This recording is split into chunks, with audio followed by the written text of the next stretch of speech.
안녕하세요. 문학소리입니다. 들려드릴 작품은 알퐁스 도데의 시인 미스트랄입니다. 도데는 별, 아르레 여인 등으로 잘 알려진 프랑스 작가이지요. 프로방스 지방의 아름다운 풍경과 문화를 배경으로 시인 미스트랄은 한 편의 시를 읽는 듯 잔잔한 여운을 남겨줍니다. 등장인물입니다.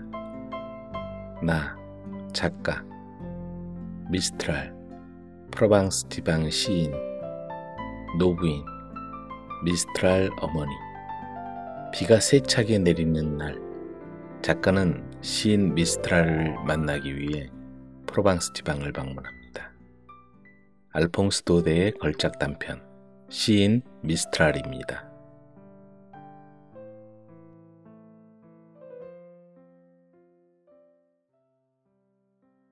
시인 미스트랄, 알퐁스 도데.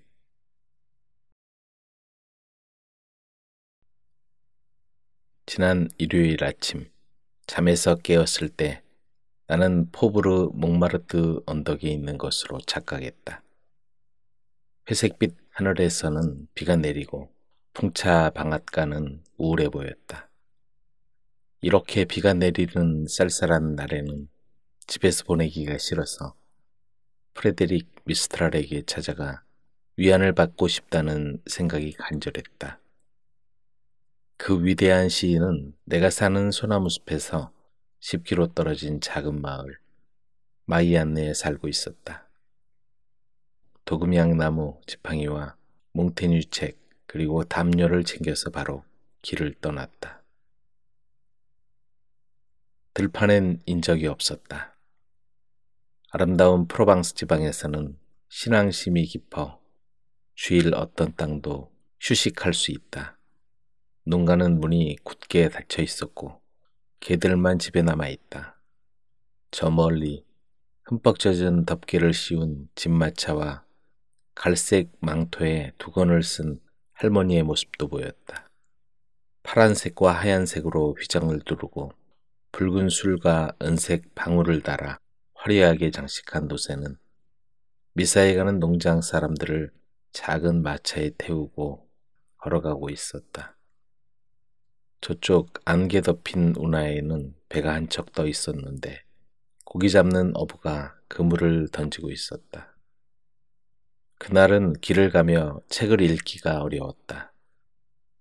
비가 세차게 퍼부었고 북쪽에서 불어오는 바람 때문에 마치 물통을 끼얹는 듯 얼굴 위로 빗줄기를 쏟아부었다.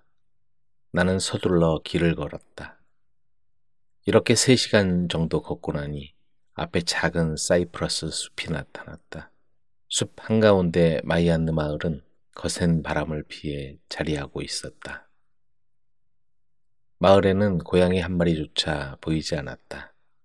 모두 대미사에 참석한 모양이다. 내가 성당 앞을 지날 때 오르간 소리가 울려 퍼졌고 촛불이 스테인드 글라스를 통해 반짝거렸다. 시인의 집은 마을 끝자락에 있었다. 생레미로 가는 왼편의 마지막 집이었다. 앞에 들이 있는 작은 2층 집이었다. 나는 조용히 들어갔다. 아무도 없었다. 거실 문이 닫혀 있었는데 안에서 누가 왔다 갔다 하며 크게 말하는 소리가 들렸다. 가만히 들어보니 목소리와 발소리가 귀에 익었다. 나는 석회를 칠한 복도에서 문고리를 잡은 채 설레는 마음으로 잠시 서 있었다. 가슴이 뛰었다. 그가 보였다. 시를 쓰고 있었다. 시를 다 쓸 때까지 기다려야 할까? 그래, 어쩔 수 없어. 들어가 보자. 아, 파리에 있는 친구들이여, 기억하십니까? 마이안네 시인이 미래유를 발표할 당시 빳빳한 셔츠에 그의 명성만큼이나 거추장스런 커다란 모자를 쓴 모습이었죠. 여러분은 그 사람이 미스트랄이라고 생각하겠지만 그 사람은 미스트랄의 진짜 모습이 아니랍니다. 미스트랄은 이 세상에 오직 한 사람, 내가 지난 일요일에 예고 없이 불쑥 찾아간 그 사람입니다. 펠트 모자를 쓰고 조끼 없는 재킷에 허리에는 붉은 양털 허리띠를 두르고 있던 그 미스트랄 말입니다. 눈빛은 빛이 나고 시적 영감에 불타는 듯한 부드러운 미소의 볼, 그리스의 동상처럼 우아한 자태로 손을 주머니에 넣고 성큼성큼 걸으며 시를 짓고 있었다. 이런, 자네가 웬일인가? 그는 나를 얼싸안으며 기뻐했다. 나를 찾아와 주다니. 잘 왔어. 오늘이 바로 마이안누의 축제날이야.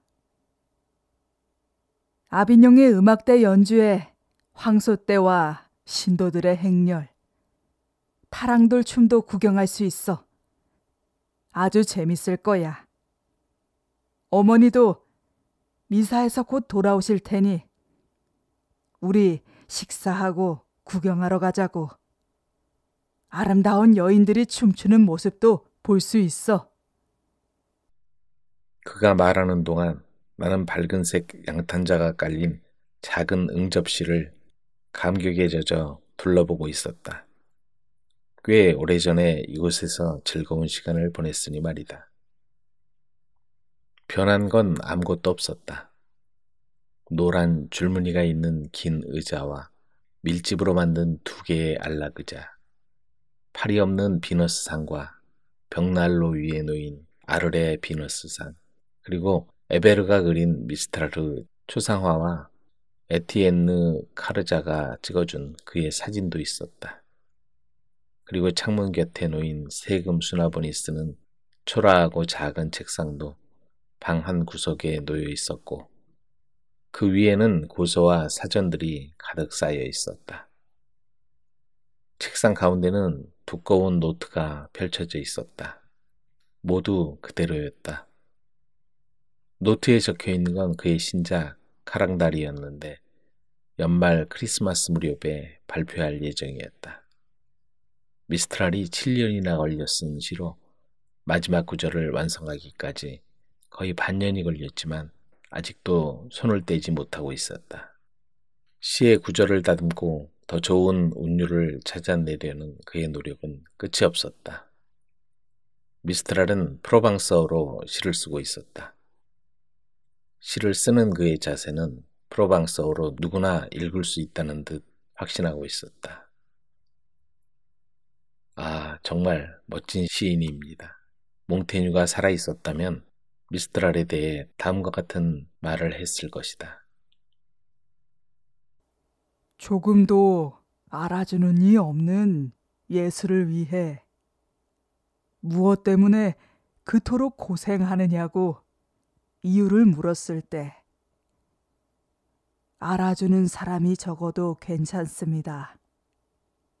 단 한 사람이라도 괜찮습니다.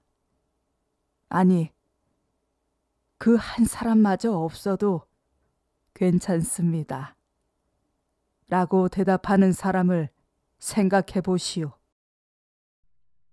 나는 카랑다리 적힌 노트를 손에 들고 감격해서 페이지를 넘겼다.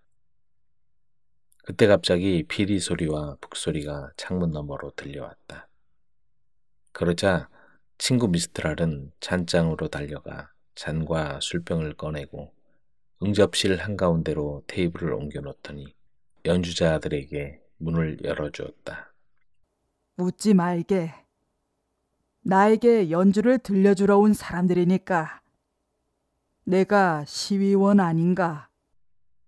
좁은 응접실이 사람들로 가득 찼다. 그들은 북을 의자 위에 올려놓고 낡은 깃발을 한 구석에 세워놓은 다음 포도주를 마셨다. 미스트랄의 건강을 위해 축배로 포도주 몇 병을 비우고 축제일에 대해 진지하게 논의했다. 전통춤이 작년만큼 성대할지, 황소들이 말썽을 피우지 않을지 얘기를 나누더니 연주자들은 일어나서 다른 의원집에 오바드를 연주하기 위해 떠나갔다. 바로 그때 미스트랄의 어머니가 오셨다. 순식간에 식탁이 차려졌다. 하얀 식탁보와 2명분의 식기가 놓였다. 나는 그 집안의 가풍에 익숙해져 있었다.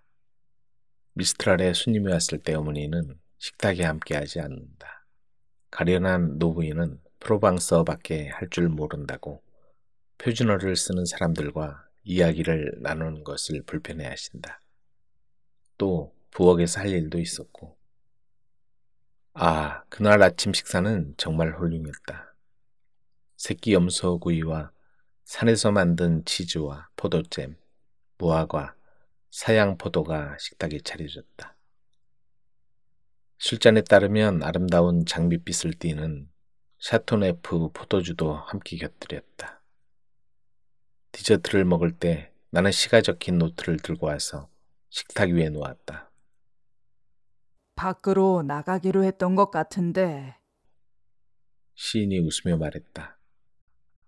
안 돼, 안 돼. 칼랑다를 들어야지, 칼랑다를. 미스트라는 하는 수 없다는 듯이 손으로 박자를 쳐가며 부드럽고 리듬 있는 목소리로 시를 낭독하기 시작했다. 사랑에 빠진 소녀의 슬픈 사연을 말해주려 하네.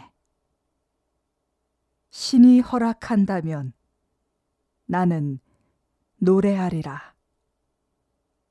카시스의 아이, 가련하고 어린 멸치잡이. 밖에서는 미사를 알리는 성당 종소리가 울렸다. 광장에서는 불꽃이 터지고 피리 부는 사람들과 북치는 사람들이 함께 거리를 지나갔다. 경기장으로 몰고 가는 카마르그 황소들의 울음소리도 들렸다. 나는 식탁 위에 팔을 괴고 눈물을 머금은 채 프로방스 어부의 이야기를 듣고 있었다. 카랑달은 바로 어부였다. 사랑 때문에 그는 영웅이 되었다.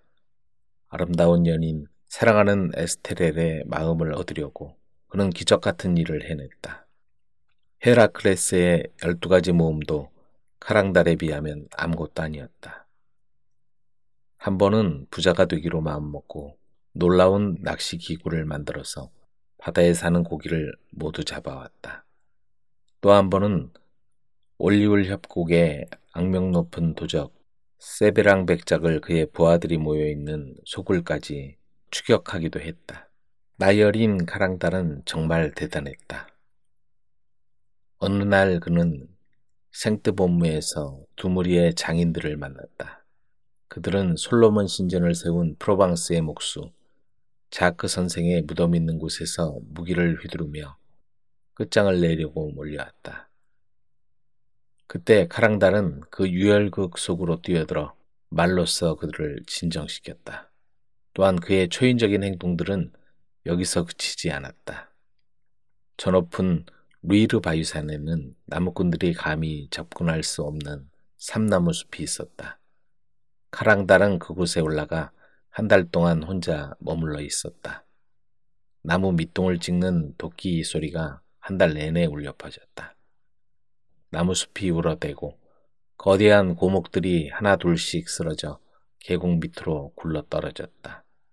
카랑달이 산에서 내려왔을 때 산 위에는 한 그루의 나무도 남아있지 않았다.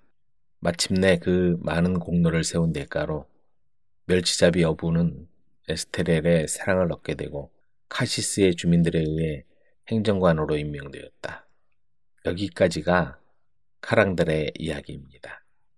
하지만 카랑달이 뭐가 중요하겠는가? 무엇보다도 중요한 건 그 시에 담겨있는 프로방스였다. 아름다운 바다와 울창한 숲이 있는 프로방스의 역사와 풍습, 전설, 자연 경관, 그리고 멸망하기 전에 위대한 시인을 낳은 순박하고 자유를 사랑하는 프로방스 사람들이 담겨 있었다.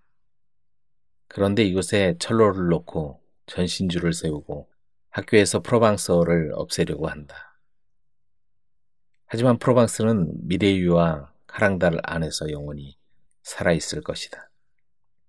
이제 시는 그만. 축제를 구경하러 가야지. 미스트랄이 노트를 덮으며 말했다. 우리는 집을 나섰다. 마을 사람들이 거리에 나와 있었다. 거센 북풍이 휘몰아쳐 하늘의 구름을 깨끗이 정리해 놓았다. 하늘은 비에 젖은 빨간 지붕들 위에서 화창하게 빛나고 있었다. 우리가 도착했을 때는 마침 신자 행렬이 성당으로 들어가고 있었다.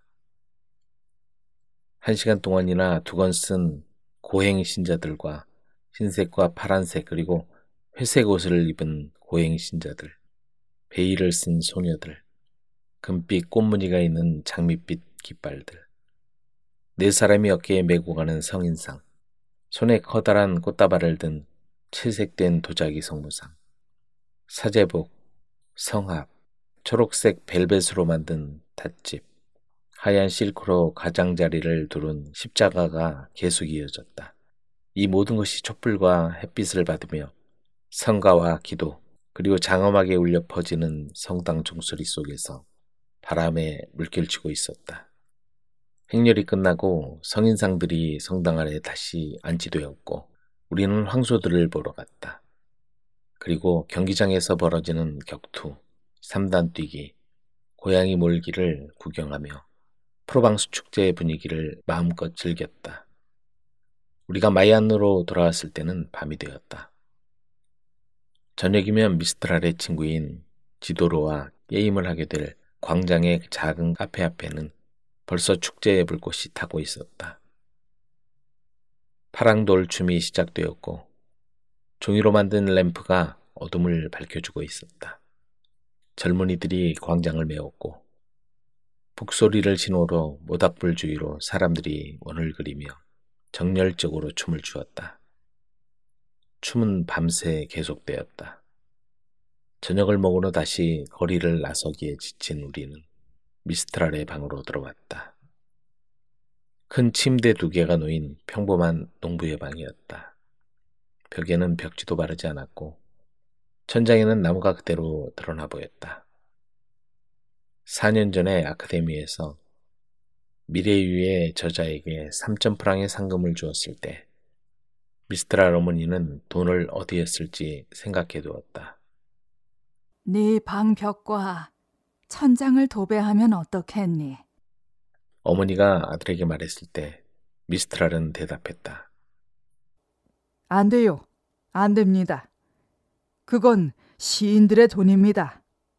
그 돈에 손댈 수 없어요. 그래서 미스트랄의 방은 그 상태로 그대로 남았다. 그리고 돈이 떨어질 때까지 미스트랄을 찾아오는 사람들에게 지갑을 열어주었다. 나는 카랑달이 적혀있는 노트를 방으로 들고 와서 잠들기 전에 다시 한번 읽어달라고 청했다. 미스트랄은 도자기에 관한 이야기를 선택했다. 간단히 소개하면 이렇다. 어느 성대한 저녁 식사 자리였다. 식탁 위에 멋진 도자기 접시가 차려져 있었다. 접시에는 파란 에나멜로 프로방스를 주제로 한 그림이 그려져 있었다. 프로방스 지방의 역사가 모두 그 안에 담겨 있었다. 얼마나 많은 애정이 이 아름다운 도자기에 들어있는지, 얼마나 많은 찬사를 그 아름다운 도자기에 보냈는지 모른다. 접시마다 그리스 시인 테오크리토스의 그림처럼 소박하면서 격조 있는 시들이 한 구절씩 새겨 있었다. 미스트랄은 프로방스어로 된 시를 읽어주었다. 대부분 라틴어였고 과거에는 여왕들이 사용했지만 이제는 목동들만 이해할 수 있는 아름다운 프로방스어는 알아들을 수는 없었지만 폐허의 상태에서 사라져가는 언어를 되살려 그가 이룩한 일을 보며 마음속 깊이 감탄하지 않을 수 없었다. 알피유 산에서 볼 수 있었던 궁전을 마음속에 그려보았다. 지붕도 무너지고 계단의 난간도 사라지고 창문의 유리도 다 부서진 궁전 말이다. 아치형 문도 부서져 있고 문장은 이끼로 덮여 있고 궁전 뜰에서는 암탉들이 먹이를 찾아 헤매고 회랑의 기둥 아래는 돼지들이 뒹굴고 빗물이 고인 성수반에서는 비둘기들이 목을 축이고 있다. 허물어진 궁전벽에 농부들이 오두막을 짓고 사는 그런 궁전이다. 그리고 어느 날 농부의 집에서 태어난 아들이 폐허가 된 옛 궁전의 장엄함에 끌려 궁전이 그렇게 헐벗은 것을 보고 분노했다. 그는 당장 동물들을 궁전 뜰에서 몰아냈고 요정들도 숲속에서 달려와 그를 도왔다. 농부의 아들은 혼자 멋진 계단을 만들고 벽을 장식하고 창문에 유리도 끼워 넣고 탑을 다시 일으켜 세웠다. 그리고 왕실을 금박으로 다시 장식하고 교황과 왕후가 머물렀던 장엄한 궁전을 되살렸다. 재건된 궁전, 그건 바로 프로방스어입니다. 농부의 아들, 그는 바로 미스트랄입니다.